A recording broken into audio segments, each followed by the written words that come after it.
अस्सलाम वालेकुम Zahid here and I welcome all of you. अच्छा, जीअं त पंहिंजो चैप्टर हले पियो ह्यूमन फिज़ियोलॉजी जो, हुन में पाण कल्ह ह्यूमन ब्लड पढ़ीसीं। हुन में पाण ब्लड सेल्स पढ़ियासीं त बाबा टिनि क़िस्मनि जा सेल्स हूंदा आहिनि। रेड ब्लड सेल्स आहिनि, वाइट ब्लड सेल्स आहिनि, प्लेटलेट्स आहिनि। ठीकु आहे, उन में पाण उनजा फंक्शन्स पढ़ियासीं, उनजो तइदादु पढ़ियोसीं, उनजी लाइफ स्पेन पढ़ीसीं। ठीकु आहे, उन्हनि जो जेको आहे सो केतिरी तइदादु आहे इहो पढ़ियोसीं। न्यूक्लियस कंहिंजे अंदरि आहे कंहिंजे न आहे उहो पढ़ियोसीं। ठीकु आहे, उनजा फंक्शन्स जेके आहिनि डिफरेंट उहे पढ़ियासीं। अॼु पाण पढ़ंदासीं वेस्कुलर सिस्टम। हाणे वेस्कुलर सिस्टम खे ब्लड वेसल्स बि चयो वेंदो आहे। ठीकु आहे, असल में असांजे पाड़े में शादी आहे हिते, त इलाही शोर आहे, हिन करे मां अगरि लेक्चर शुरू कयो वरी बंदि करिणो पियो शोर जे करे। अच्छा, हाणे वेस्कुलर सिस्टम खे जेको आहे सो ब्लड वेसल्स बि चयो वञे थो। ठीकु आहे, त इंसान जे जिस्म जे अंदरि जेके ब्लड्स आहिनि, वेसल्स आहिनि, ठीकु आहे, उन जे अंदरि जेको सिस्टम थिए थो उनखे पाण वेस्कुलर सिस्टम चऊं था। ठीकु आहे, हाणे जेके वेसल्स आहिनि उहे टिनि क़िस्मनि जी थींदियूं आहिनि। ठीकु आहे, पाण अॻे में पढ़ी आया आहियूं। अॼु पाण हिनखे थोरो डिटेल में कंदासीं त जीअं हिन जेकॾहिं को MCQ थो पुछे त पाण जो उहो क्लियर हुजे। ठीकु आहे, नंबर 1 आर्टरीज़। ठीकु आहे, नंबर 2 वेन। ठीकु आहे, नंबर फैंसी चयो हिनखे तव्हां। Number 3 capillaries.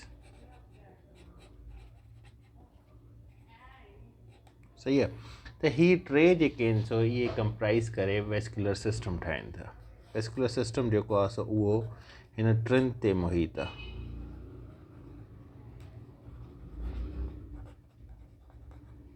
सही आहे, त बाबा वेस्कुलर जेके ब्लड वेसल्स आहिनि उहे टे आहिनि, आर्टरीज़, वेन्स एंड कैपिलरीज़। ठीकु आहे, इहे कंप्राइज़ कंदियूं वेस्कुलर सिस्टम खे। ठीकु आहे, हाणे हिन में जेकी नंबर 1 ते आर्टरी अचे थी,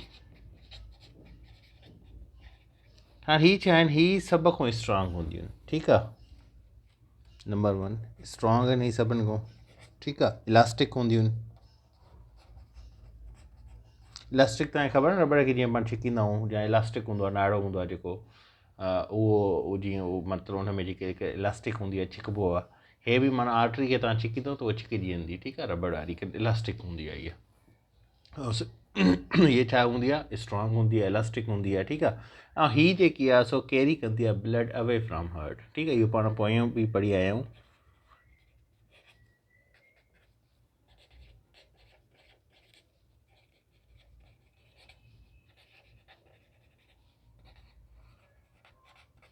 त ब्लड खे, रत खे हार्ट खां परे वठी ईंदी आहे, बॉडी जी तरफ़ वठी वेंदी आहे। ठीकु आहे, हिन में हाई पंपिंग हूंदी आहे। उनखां अलावा जेकॾहिं आर्टरी खे पाण वधीक अञा डिवाइड कयूं त हीअ आर्ट्रियोल में डिवाइड थींदी आहे। ठीकु आहे, आर्ट्रियोल वधीक जेको आहे उन जेके माइक्रोस्कोपिक ब्रांचिस हूंदियूं उहे कैपिलरीज़ में डिवाइड थींदी आहे। ठीकु आहे, आर्टरी खे जेकॾहिं पाण खे डिवाइड कयूं, ठीकु आहे, त हीअ छा में डिवाइड थींदी, एट्रियोल्स में।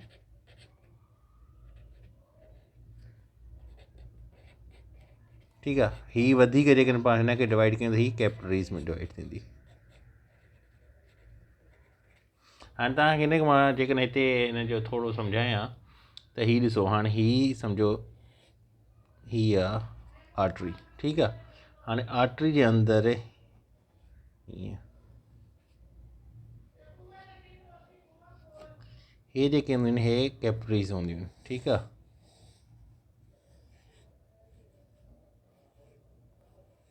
ठीकु आहे, अने हिन जी पाण ॾिसूं त हीअ आर्टरी आहे, तव्हां फॉर एग्ज़ाम्पल वठो। ठीकु आहे, हाणे आर्टरी में जेको हे अचे थो न, हे हेठि मेन जेको हिन मां बिल्कुलु जेको हिन जी मेजर पार्ट आहे, जेको थिक आहे, सेकेंड नंबर ते। ठीकु आहे, आर्टरी खां पोइ हिनखे पाण आर्ट्रियोल चवंदा आहियूं। ठीकु आहे, हीअ जेके आहिनि बिल्कुलु जेके थिन हूंदियूं आहिनि, हल्कियूं, हे हिन जे अंदरि हूंदियूं आहिनि। ठीकु आहे, जिते ट्रांसपोर्ट थींदी आहे ऑक्सीजन जी। ठीकु आहे, इनखे पाण छा चवंदा आहियूं, कैपिलरीज़। हिकिड़ी वेन जे अंदरि ई हूंदियूं आहिनि, इनखे तव्हां अलॻि अलॻि न सम्झो, हीअ नस ई आहे सम्झो। ठीकु आहे, उनखां पोइ हीअ ॾिसूं पाण जेकॾहिं, त हीअ छा हूंदी आहे, पंहिंजी वेन हूंदी आहे। ठीकु आहे, उनखां पोइ हिन जेकी हीअ अचे थी, या हीअ मथी अचे थी, ठीकु आहे, उनखे पाण सभु डिवाइड कंदा आहियूं, उहा वेनोल हूंदी आहे। हाणे हीअ सिर्फ़ु तव्हांखे सम्झाइण जी ज़रूरत आहे त बाबा हीअ जेकी ब्लड ईंदी आहे न, हाणे हिन जे अंदरि ब्लड ईंदी आहे, हितां निकिरंदी त ब्लड जेकी हूंदी आहे ऑक्सीजनेटेड हूंदी आहे। जॾहिं हिन में किरंदी आहे त हिन मां डीऑक्सीजनेटेड ब्लड खणी करे वापसि वेंदी आहे। ठीकु आहे। त हाणे वापसि अचूं था पाण त आर्टरी जेकी हूंदी आहे हीअ इलास्टिक हूंदी आहे, स्ट्रॉन्ग हूंदी आहे। हीअ छा कंदी आहे त हीअ हार्ट खां, ठीकु आहे, हीअ हार्ट आहे सम्झो, हिन जा 4 चैम्बर आहिनि। ठीकु आहे। हितां ब्लड खणी करे अवे फ्रॉम बॉडी वेंदी आहे। ठीकु आहे। उनखां पोइ जेको आहे सो आर्टरी खे जेकॾहिं पाण वधीक डिवाइड कयूं त हुनजी ब्रांचिस में मेन आहे, हिनजी ब्रांचिस हीअ थिए थी आर्ट्रियोल्स हूंदी आहे। इनखे अॻिते अची करे हीअ वरी कैपिलरीज़ में थी वेंदी आहे, सनी सनी बिल्कुलु थिन थी वेंदी आहे। ठीकु आहे। कैपिलरीज़ जेकी आहे उहा अहिड़ी पॉइंट हूंदी आहे जिथे ब्लड में ऐं जेको आहे सो सराउंडिंग जेके टिश्यूज़ हूंदा आहिनि उन में ऑक्सीजन जी एक्सचेंज थींदी आहे। ठीकु आहे। हाणे इहे जेके मटीरियल्स हिन में थींदा आहिनि जेके कैपिलरीज़ जे अंदरि, जॾहिं ब्लड जी ट्रांसपोर्ट थींदी आहे त पोइ छा कंदो आहे त उन जेके जिस्म जे अंदरि मुख़्तलिफ़ सेल्स हूंदा आहिनि जेके उन्हनि खे उहा ऑक्सीजन पुॼंदी आहे, उतां डीऑक्सीजनेटेड शयूं खणी वरी उहा वेन जे थ्रू निकिरी वेंदी आहे। ठीकु आहे। त हाणे वेन वटि छा आहे, वेन बि उहा ई सही आहे जेकी हाणे तव्हांखे मां सम्झायमि, पर हिन जे आंटनि जा पाण अलॻि फंक्शन पढ़ंदासीं त उहो तव्हांखे अञा वधीक क्लियर थी वेंदो। ठीकु आहे। त वस्कुलर सिस्टम जेको आहे ब्लड वेसल्स हूंदो आहे, सही आहे। ब्लड वेसल्स में जेको आहे सो कंप्राइज़ करे थो आर्टरीज़ ते, वेन ते ऐं कैपिलरीज़ ते। ठीकु आहे। हाणे हीअ तव्हांखे ठाहिण जो मक़सदु इहो हो त तव्हांखे ख़बर पए त बाबा जेकॾहिं ब्लड रत हिन खां हार्ट खां जॾहिं निकिरे थी आर्टरी जे थ्रू, त जॾहिं आर्टरी मेन आहे, ठीकु आहे, पाइप लाइन आहे सम्झो, उन मां जेकॾहिं सभु पाइप लाइन निकिरे थी, हिनखे आर्ट्रियोल चइबो आहे। उनखां पोइ अची करे ब्लड जेको आहे न मुख़्तलिफ़ टिश्यूज़ में विरहाइजे थी। ठीकु आहे। ब्लड जे अंदरि जेके मुख़्तलिफ़ टिश्यूज़, त हीअ जॾहिं सनी सनी माना हर टिश्यू ॾे वञे थी, ठीकु आहे न, मेन अचे थी सप्लाई खां पोइ वरी माना सम्झो सभु डिवाइड थिए थी, त उहा कैपिलरीज़ जे थ्रू थिए थी। त हिते छा थो थिए, हिते ट्रांसपोर्टेशन थिए थी या एक्सचेंज थिए थी। ठीकु आहे न, between blood and surrounding tissues, जेके बि हिन जा टिश्यूज़ आहिनि उन ब्लड आहे उन में एक्सचेंज थिए थी, वरी हितां वापसि खणी करे उहा डीऑक्सीजनेटेड ब्लड, ठीकु आहे, वेन्यूल खां वेन जे थ्रू वरी करे वरी वापसि हार्ट ॾे वेंदी। हार्ट वरी हिनखे पंप करे सिधो लंग्स ॾे मोकिलींदी, लंग्स हिनखे साफ़ु करे वरी हार्ट ॾे मोकिलींदी, वरी हार्ट मां आर्टरी जे थ्रू वरी इहो सॼो सिस्टम, ड्यूल सिस्टम इहो बॉडी जे अंदरि हलंदो पियो। सही आहे। आई होप त हे तव्हांखे क्लियर थी वियो हूंदो। हाणे जेकॾहिं पाण हिन खे फंक्शन ॾिसूं हिन टिनिनि जा, जिथां उहो MCQs कढंदो आहे, कंपेयर कयूं पाण आर्टरी खे, वीन खे ऐं कैपिलरीज़ खे।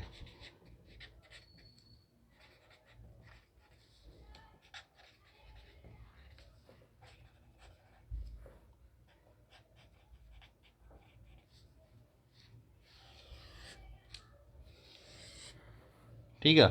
हाणे नंबर पहिरीं शइ ईंदी आहे त जेके आर्टरी आहे इहे छा आहिनि, इहे ब्लड वेसल्स आहिनि। इहे छा कंदियूं आहिनि, कैरी, नंबर 1 शइ, ब्लड अवे फ्रॉम हार्ट। ठीकु आहे। त हीअ दिलि खां जेको आहे सो ब्लड खे परे खणी वेंदियूं आहिनि। ठीकु आहे। वेन छा कंदियूं आहिनि, इहे टूवर्ड्स ब्लड हार्ट, त हीअ ब्लड खे दिलि जी तरफ़ खणी वेंदियूं, कैरी ब्लड टूवर्ड्स हार्ट। ठीकु आहे। कैपिलरीज़ छा कंदियूं आहिनि, इहे डिस्ट्रीब्यूट कंदियूं आहिनि ब्लड खे मुख़्तलिफ़ सेल्स खे, टिश्यूज़ खे।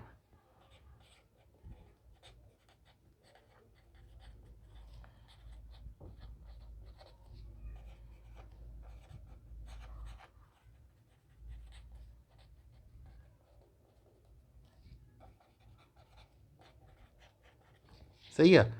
त हिन जो जेको मेन फंक्शन आहे, आर्टरी छा थी करे, कैरी करे थी ब्लड खे अवे फ्रॉम हार्ट, वेन छा थी करे, कैरी ब्लड टूवर्ड्स हार्ट, कैपिलरीज़ छा थी करे, उहा डिवाइड करे थी या डिस्ट्रीब्यूट करे थी ब्लड खे डिफरेंट टिश्यूज़ एंड सेल्स में। ठीकु आहे। जीअं हिते तव्हां सम्झी विया, हे हाणे तव्हांखे सम्झ ईंदो, हे डिफरेंट टिश्यूज़ एंड सेल्स आहिनि, उन में कैपिलरीज़ डिवाइड करे थी, ठीकु आहे, त मेन सप्लाई अचे थी, डिवाइड थी वञे अॻिते।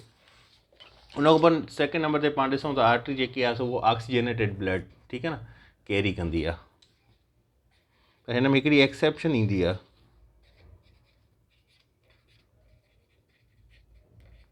हाणे ऑक्सीजनेटेड ब्लड छाखे चवंदा आहियूं, जेकी ऑक्सीजन रिच ब्लड हूंदी आहे, जंहिंजे अंदरि ऑक्सीजन हूंदी आहे। ठीकु आहे।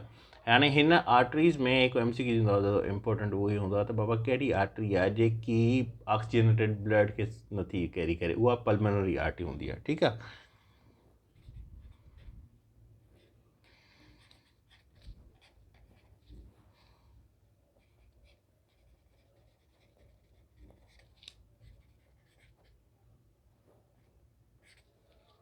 ठीकु आहे।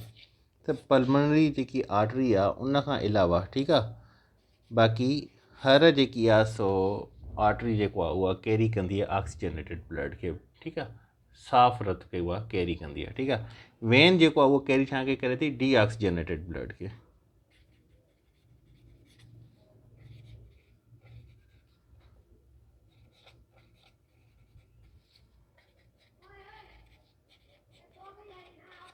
ठीकु आहे, पर हिन में हिकिड़ी एक्सेप्शन ईंदी आहे, पल्मनरी जेकी वेन हूंदी आहे उहा उन खां अलावा बाक़ी जेकी बि वेन आहिनि उहे सॼियूं छा कंदा आहिनि, डी ऑक्सीजनेटेड ब्लड खे कैरी कंदियूं आहिनि। पल्मनरी वेन जेकी आहे उहा ऑक्सीजनेटेड ब्लड खे कैरी कंदी आहे, पल्मनरी जेकी आर्टरी आहे उहा डी ऑक्सीजनेटेड ब्लड खे कैरी कंदी आहे, पल्मनरी वेन जेकी आहे उहा ऑक्सीजनेटेड ब्लड खे कैरी कंदी आहे। हे ॿ हिन में मेन जेके इंपॉर्टेंट MCQs अथव इहे ॿ पुछंदा आहिनि। छो त एक्सेप्शन हूंदी आहे, तव्हांखे ख़बर हूंदी आहे वेन छा थी करे पाए, डी ऑक्सीजनेटेड ब्लड खे कैरी करे थी, ठीकु आहे, पर हिन में सिर्फ़ु पल्मनरी जेकी वेन आहे उहा ऑक्सीजनेटेड खे करे थी, हिते जेकी जो पल्मनरी आर्टरी आहे उहा डी ऑक्सीजनेटेड ब्लड खे कैरी करे थी, ठीकु आहे। उन खां अलावा हे जेके हूंदियूं आहिनि कैप्टरीज, इहे बोथ ॿिन्हिनि खे कंदियूं आहिनि, ठीकु आहे, कैरी बोथ, हितां सम्झी वञिजो तव्हां, त ॿिन्हिनि खे ई कंदियूं आहिनि, ठीकु आहे। जॾहिं वेन में खां ही तव्हां ॾिसी आया आहियूं कैप्टरीज जे अंदरि ईंदी आहे त ॿिन्हिनि साइड जी हूंदियूं आहिनि, ब्लड जेकी आहे सो ऑक्सीजनेटेड ब्लड बि हूंदी आहे, हुन में किरंदी आहे, वरी तव्हां कैप्टरीज जे थ्रू डी ऑक्सीजनेटेड ब्लड वरी वेंदी आहे वेन में, ठीकु आहे। हाणे हिन में छा हूंदो आहे, जेकी आर्टरीज़ में इन में कंहिं बि मटीरियल जो क़िस्म जो एक्सचेंज न थींदो आहे, ठीकु आहे, नई वेन में थींदो आहे, ठीकु आहे। एक्सचेंज मटीरियल छा में थींदो आहे, सिर्फ़ु कैप्टरीज में थींदो आहे।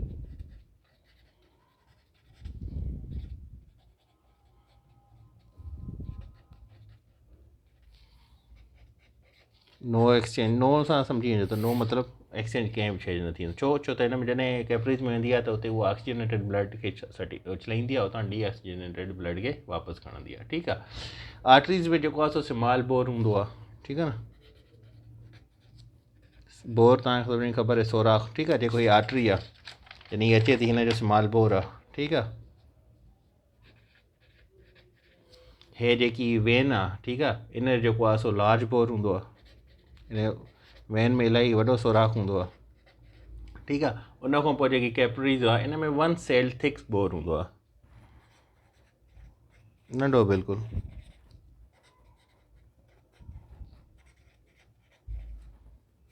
सही आहे। उन खां पोइ हिन जी जेकी मेन शइ हूंदी आहे, इहो पुछंदो आहे त बाबा जेकी आहे सो आर्टरी जेको आहे कहिड़ी आहे, उहा हाई ब्लड प्रेशर जे लाइ हूंदी आहे, कहिड़ी लो ब्लड प्रेशर लाइ हूंदी आहे, त हाई ब्लड प्रेशर जेको चेक कयो वेंदो आहे उहो किथां कयो वेंदो आहे, उन जी जेकी रग हूंदी आहे कहिड़ी आहे, आर्टरी आहे, ठीकु आहे। लो ब्लड प्रेशर लाइ कहिड़ी हूंदी आहे, वेन हूंदी आहे।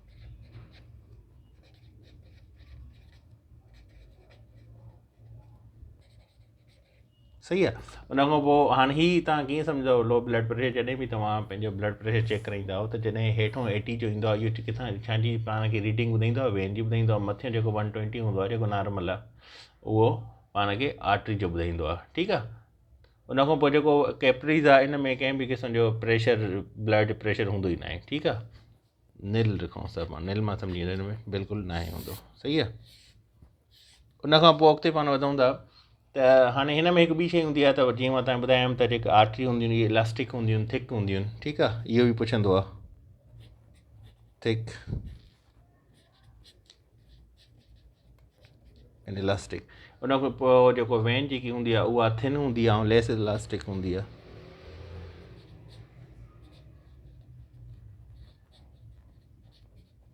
ठीकु आहे। कैपरी जेकी हूंदी आहे इहा इन जे अंदरि कंहिं बि क़िस्म जो छा हूंदो आहे, इहो मसल न हूंदो आहे, इन करे न ई इन जे अंदरि इलास्टिक फाइबर हूंदो आहे, ठीकु आहे, न ई इन जंहिंजे करे इहा इलास्टिक न हूंदी आहे, ठीकु आहे। मसल न हूंदो त पोइ इलास्टिक कीअं हूंदी, अचे थी ॻाल्हि सम्झ में,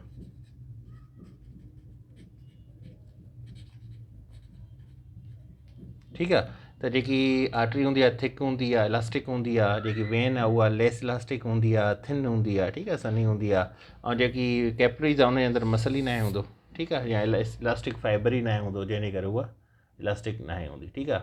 हाणे ही आर्टरी पाण खे छाजे बारे में ॿुधाईंदी आहे, ब्लड प्रेशर, हार्ट बीट, ठीकु आहे, या पल्स जेकी डिटेक्ट कंदा आहियूं, जेको जॾहिं तव्हांजो बीमार थींदा आहियो डॉक्टर तव्हांजी पल्स चेक कंदो आहे, ठीकु आहे, उहा छा आहे तव्हांजी आर्टरी चेक कंदो आहे, ठीकु आहे। वेन में पल्स न आहे हूंदी, ठीकु आहे, अचे थी इहा ॻाल्हि सम्झ में? त वेन में जेको आहे सो पल्स न हूंदी आहे, ठीकु आहे।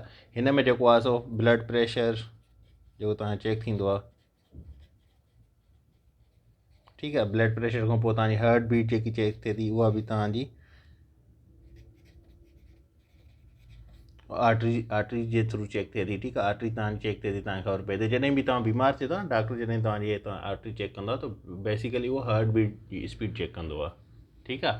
त उहो डिटेक्ट कंदो आहे त तव्हांजी हार्ट बीट केतिरी स्पीड सां हले थी, पोइ तव्हांखे ॿुधाईंदो आहे तव्हांजो बुखार केतिरे हिसाब सां आहे, सही आहे। हिन में पल्स न आहे थींदी, हिन में बि पल्स न आहे थींदी, कैपिलरीज़ में बि, सही आहे। त हीअ जेके वेस्कुलर सिस्टम आहे इहो इलाही इम्पोर्टेंट अथव। इम्पोर्टेंट इन हवाले सां त हिन मां 2-3 क्वेश्चन कढंदो आहे। कहिड़ा कहिड़ा क्वेश्चन कढंदो आहे मां तव्हांखे वरी ॿुधाए वञा त उहा कहिड़ी जेको आहे सो वेस्कुलर सिस्टम में कहिड़ी शइ आहे जेकी ब्लड खे हार्ट खां परे खणी थी वञे, उहा आर्टरी आहे। वापसि केरु थी खणी अचे, वेन खणी थी अचे, ठीकु आहे। कैपिलरी जो छा फंक्शन आहे, डिस्ट्रीब्यूट करे थी मुख़्तलिफ़ ऑर्गन एंड टिश्यूज़ खे, ठीकु आहे, सेल्स खे, बॉडी हार्ट या ब्लड।